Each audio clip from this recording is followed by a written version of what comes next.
খিনিৰ কথাহে আমি মতে তথাপি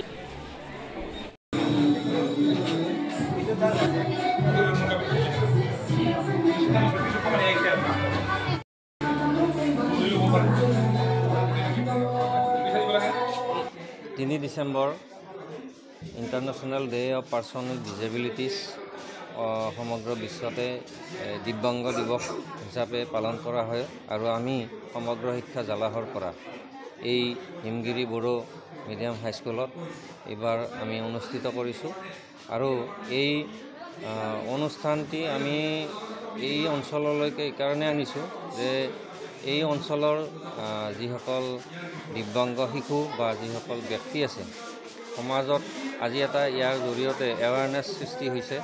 আমি প্ৰচেছনৰ জৰিয়তে তেওঁলোকক অলপ হ'লেও আমি জনাব বিচাৰিছোঁ যে দিব্যাংগ শিশুসকলে শিক্ষা পাব পাৰে আৰু তেওঁলোকে এলাগী নহয়, তেওঁলোকৰ কাৰণে বিভিন্ন সা সুবিধা আছে।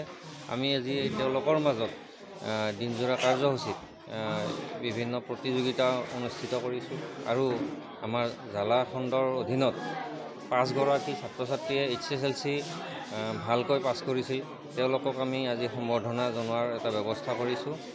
আমাৰ ইয়াত আজি উপস্থিত আছে এই অঞ্চলৰ MCLA ছাৰ আৰু এই বিভিন্ন VCDCৰ চেয়াৰমেনসকল বা অন্যান্য SSBৰ বিষয়ববীয়াসকল উপস্থিত আছে আৰু মবিলিটি ইণ্ডিয়া এইডছৰ বিষয়ববীয়াসকলে তেওঁলোকৰ যি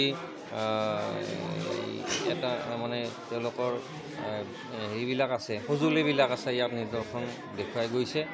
লগতে আমি এটা এক্সিবিশ্যনৰ ব্যৱস্থা কৰিছোঁ যিটোত আমাৰ দিব্যাংগ ল'ৰা ছোৱালী কৰবী দাস আৰু প্ৰাণজিৎ দাস তেওঁলোকৰ বিভিন্ন যিবিলাক হাতে বোৱা কাপোৰ কানি আছে বা অন্যান্য বস্তু আছে এইবিলাক আমি দেখুৱাইছোঁ যাতে তেওঁলোকৰ এই মানে যিটো তেওঁলোকে আৰু সুবিধা পালে ইয়াতকৈ আৰু বহুতখিনি দেখুৱাই দিব পাৰিব, আগবাঢ়ি যাব পাৰিব।